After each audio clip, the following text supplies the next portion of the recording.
Fala aí, torcedor santista, mais um vídeo no ar. Hoje, o segundo do dia, né? Era o que foi prometido para ontem, acabou indo hoje, que é 2 vídeos no dia. Hoje a gente vai falar, já falamos do Botafogo, né? Tem um vídeo aqui no canal, se você não viu, volta lá mais cedo, sobre o que aconteceu com o Botafogo, né? Por que essa queda de rendimento tão acentuada.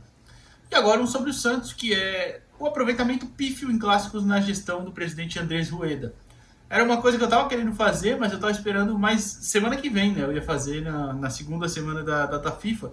Mas como o Bruno Lima postou essa matéria lá no Trivela, e eu acho que a Gazeta também postou, não sei. Falei, bom, então já vou fazer em cima disso também, tá? Antes, já sabe, deixa aquele like no vídeo, se inscreve no canal, é muito importante e ajuda bastante a gente, e é de graça, né? Então, bora lá!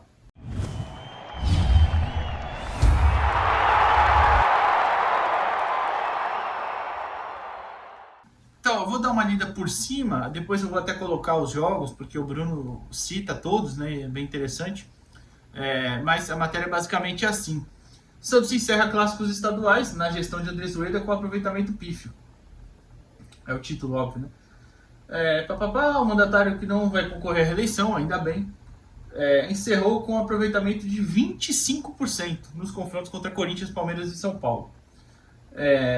Considerando somente as competições válidas pelo triênio da gestão Andrés Rueda, ou seja, aquelas rodadas finais do Brasileirão de 2020 que foram em 21 não está contando. Foram 29 clássicos, tá, nesse período, 5 vitórias, 7 empates e 17 derrotas. 17 derrotas. Complicado, né? Você fala o número e já fica meio pá, né? Se colocarmos na ponta do lápis todos esses confrontos, o Santos conquistou somente 22 pontos de 87 disputados nos duelos diante de Corinthians, Palmeiras e São Paulo. Durante esse período, enfrentou o São Paulo e o Palmeiras 9 vezes e o Corinthians 11. E o melhor aproveitamento é contra o próprio Corinthians, também porque tem 2 jogos a mais, né? E aí acho que eu vou colocar nessa parte, eu vou ver na edição depois, mas se eu não colocar, enfim, eu vou estar falando, os jogos, né? Primeiro contra o Corinthians. Santos e Corinthians, 2-0 Corinthians na Vila Belmiro, no Paulistão de 2021. Santos 0-0 Corinthians pelo Brasileirão. 2-0 Corinthians pelo Brasileirão na Neoquímica Arena, os 2 primeiros foram na Vila.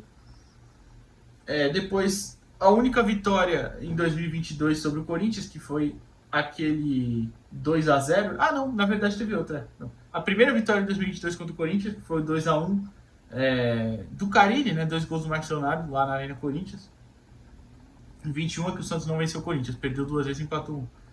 Aí depois toma 4-0 na Copa do Brasil, tem um 0-0 pelo Brasileirão, os 2 na Neoquímica Arena, um 0-0 pelo Brasileirão, que foi no meio desses da Copa do Brasil. E aí o Santos vence na Copa do Brasil por 1-0, um jogo que não valia nada, melancólico, né? Porque tomou 4 na ida, vai fazer o quê? Aí depois em 22 pelo retorno, perde de 1-0 na Vila também. Em 2023 empata em 2-2 na Vila pelo Brasileirão. Perde por 2-0 no Brasileirão na Vila. O 2-2 no Paulistão, desculpa. E depois o empate, o último agora, 1-1 na Neoquímica Arena. Em 11 clássicos, 2 vitórias, 4 empates e 5 derrotas. Dos 33 pontos, conquistou 10. Dá um aproveitamento aí de 30%.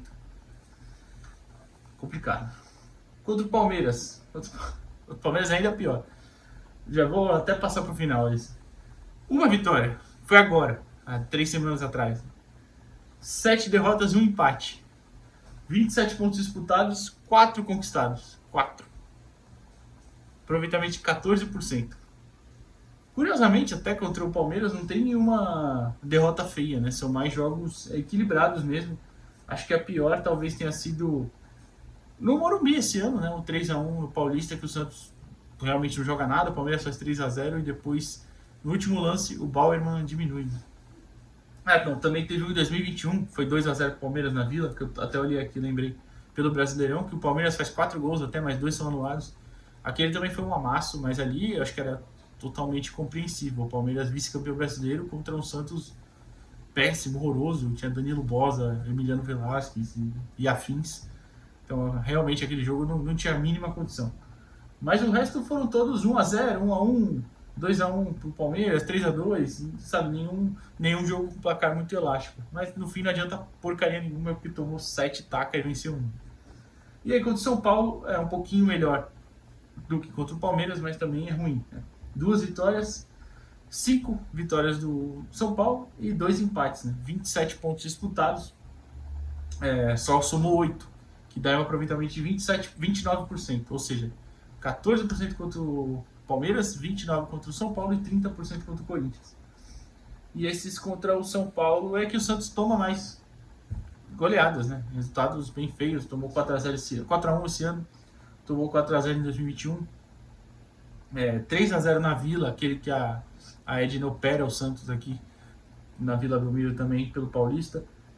Enfim, então teve jogos bem ruins, e as 2 vitórias foram o 2x1, o 2x0 pelo Brasileirão de 2021, né, na Vila Belmiro, e o 1x0 na volta do Soteldo do ano passado também na Vila, que era o Lisca o técnico, para ver o naipe do negócio.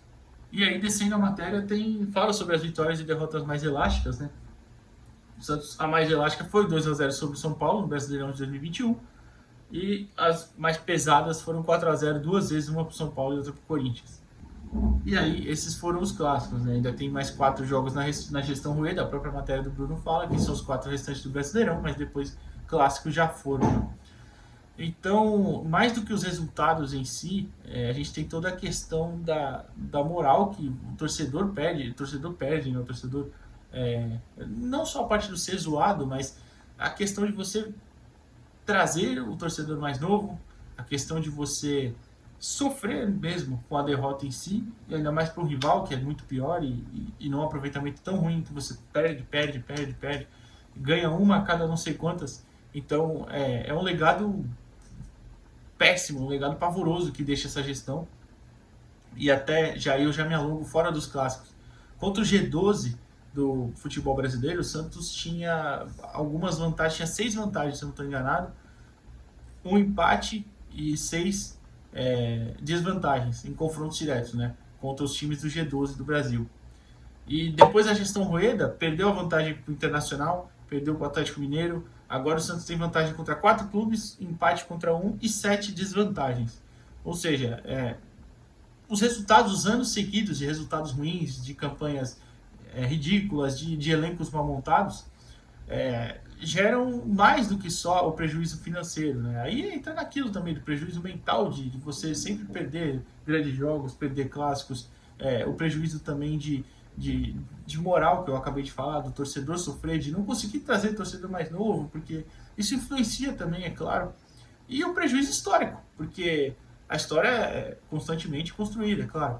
E você já tem desvantagem em todos os clássicos. Se você deixa ficar aumentando, fica um ponto insustentável. Do Palmeiras eu nem sei quanto está hoje, não sei se é 40 jogos já, 40 vitórias a mais, coisa assim que o Santos levaria décadas para passar, se é que vai passar um dia, né? Então acho que fica aí de lição para a próxima gestão que entrar aí, né? Que assim, por mais que, claro, todos os jogos são importantes, é evidente, decisões, mas os confrontos diretos, os confrontos contra grandes clubes, e não só os rivais estaduais, contra grandes clubes também, citei o Inter, Atlético Mineiro, Flamengo, são jogos que o Santos historicamente sempre foi bem, o Santos deve vencer, porque o Santos é gigante como tal, tem que se portar como tal, e não venha fazendo isso nessa gestão, não veio fazendo isso em nenhum momento desses 3 anos, né? Então, é triste sair com um aproveitamento tão ridículo em clássicos, né? E aí eu deixo até um questionamento final, tô pensando aqui, mas qual foi a última vez que realmente o Santos fez aquela puta vitória em clássico que todo mundo comemorou, todo mundo zoou o cara a semana inteira e tal? Claro que zoou, venceu o Palmeiras agora, certamente você zoou seu amigo palmeirense, mas foi uma boa vitória, óbvio, valeu os 3 pontos, mas aquela goleada, aquela vitória, o próprio 4x0 que o Corinthians aplica no Santos na Copa do Brasil, que o São Paulo aplica esse ano no Brasileirão 4x1, assim, foram jogos com dominância, com o adversário se impondo sobre o Santos, coisa que o Santos não fez. Nenhuma dessas vitórias o Santos fez isso, infelizmente. E eu nem lembro, sinceramente, qual foi a última vez que o Santos tenha feito isso. Talvez aquele 2x0 sobre o Palmeiras em 2019, mas mesmo assim parou no 2x0. Aquele jogo o Santos realmente dominou demais, mas, repito, parou no 2x0. Então é isso. O vídeo é meio triste, mas tem que trazer as estatísticas, a verdade do que aconteceu. Os fatos foram esses nesses 3 anos de gestão do presidente Andrés Rueda. Fechou? Deixa o like no vídeo, se inscreve no canal, dá essa moral pra gente aí, comenta o que você acha, o que você achou esse péssimo histórico aí, né? E qual a expectativa da gente pro ano que vem, né? A nossa expectativa para os clássicos, já começando no Paulista, né? Que aliás, acho que o Santos tem que entrar para ganhar, mas isso é um assunto para outro vídeo. Fechou? Até a próxima, valeu.